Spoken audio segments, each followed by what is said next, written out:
If you want to learn the basics of being in someone's business, up close to someone whilst you are boxing, then you need to watch this video. Without these tips, you will allow yourself to get bullied on the inside and you'll always struggle against tough, strong opponents. So I've been boxing for 6+ years and coaching for 3+ years, and I'm actively competing as I make this video. I absolutely love boxing and I do it virtually every single day, whether that's training myself, coaching others, or working inside my private boxing community known as Boxing School. I'll leave the link in the description if you want to join it. But let's get into this video. I'm really looking forward to this one, and you're going to learn a lot on how to be more aggressive and work on the inside against strong opponents. I've got a good few tips for you today, and I'm going to teach you a lot. So we're going to take it one step at a time. But the first thing I want to talk about is staying tight on the inside, but also staying relaxed. You've got to tighten up. The closer you are to someone, the tighter you've got to be. If I'm here and my hands are all out like this, I'm leaving myself very, very open. I'm very open there. Or I don't want my hands up here like this, so my body's too open. And I don't want my hands too low, because my head's open. So what I want you to do is elbows on the ribs, hands up by the face, and then I want you to drop the legs down a little bit so you can tuck up and shell up. But notice how I'm still relaxed here. I'm not tense like this. I'm not really tense like a stiff wooden board. I'm nice and relaxed. So when I'm on the inside, I'm nice and relaxed. I'm just here. I'm dropping the legs down so I'm stronger. I've got a stronger base, and I'm keeping that guard nice and tight. So I'm minimizing the risk of getting hit hard to the body or the head.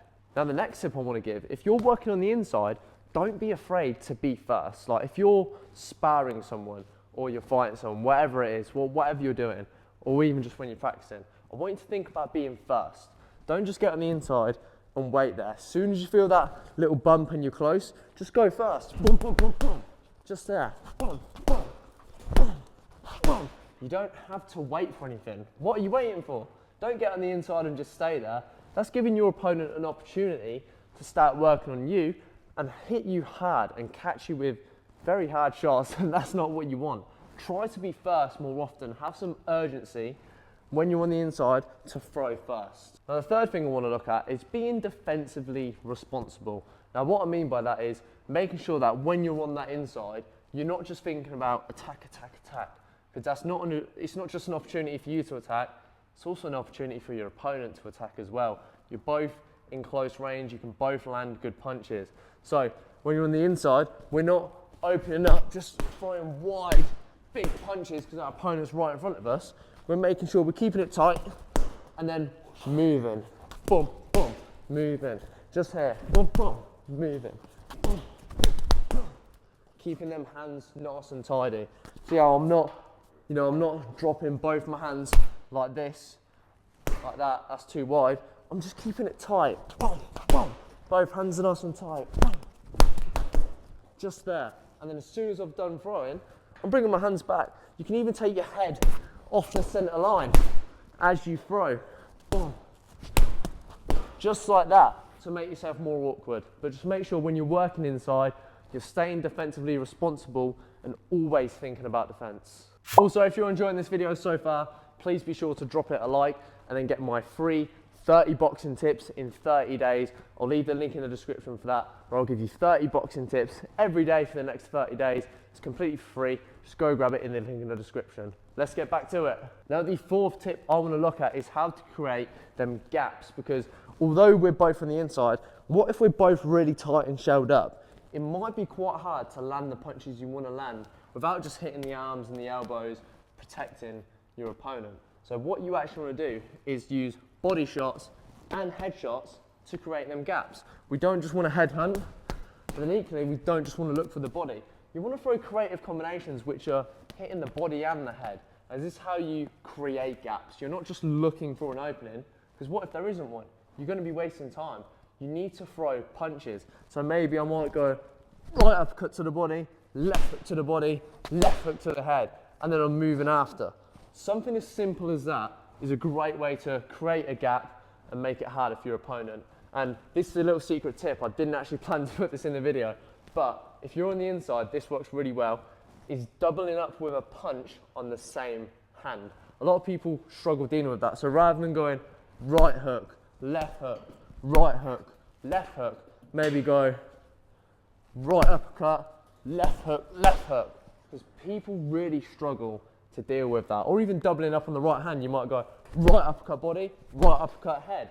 It's really awkward to deal with. So when you're working on the inside, mix it up body and head to create them gaps, and don't be afraid to double up on punches with the same hand. Now, the fifth tip we're going to talk about is one I've kind of already brought up, but not actually delved deeper in. But this is a mistake I used to make. Although I had some success with it, it only works to a certain point. You know, as you get better at boxing and face better opponents and spar better people, this will stop working. But what I'm talking about is just throwing hooks. I want you to stop just throwing hooks. And I think we all do this. We all get here and we just want to throw them big shots here and, you know, really hurt our opponent and cause problems. I'm not saying never throw them, but don't only throw them. You know, you can use uppercuts to the body, uppercuts to the head, you know, short, straight shots there, just like that, and then finish on the hook. But try not to rely on them hooks. You know, when you've got an opponent, especially standing like this, there's a little gap there to work up the middle between the elbows. Whereas you become predictable if you just go around the side.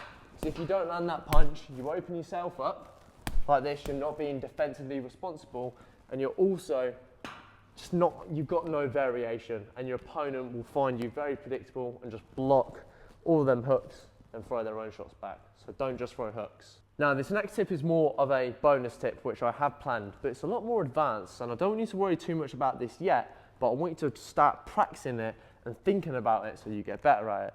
But this next tip is going to be practicing angles.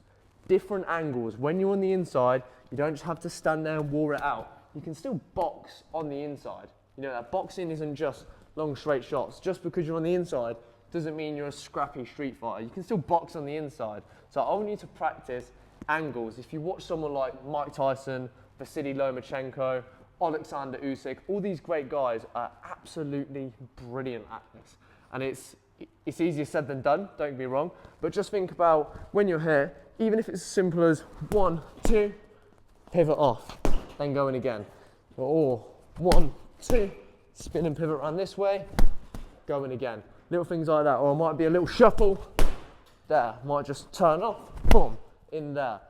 Might be a little step, boom, boom, boom, boom, there. Might be a little step here, find them shots to the body and the head. There's so many different things you can do, but don't feel like once you're here, you have to set your feet, glue yourself, and just stay there doing this. You can move, boom, boom, pivot, boom, boom, boom, boom, slip down, bam, bam, shuffle, boom. All these different things. There's so many different things you can do. It is easier said than done, of course, but that's something you want to add into your game eventually. Start off with all the basics I've gone through in this video and then work up to building them angles in. But I hope you enjoyed this one, and I'll see you in the next video.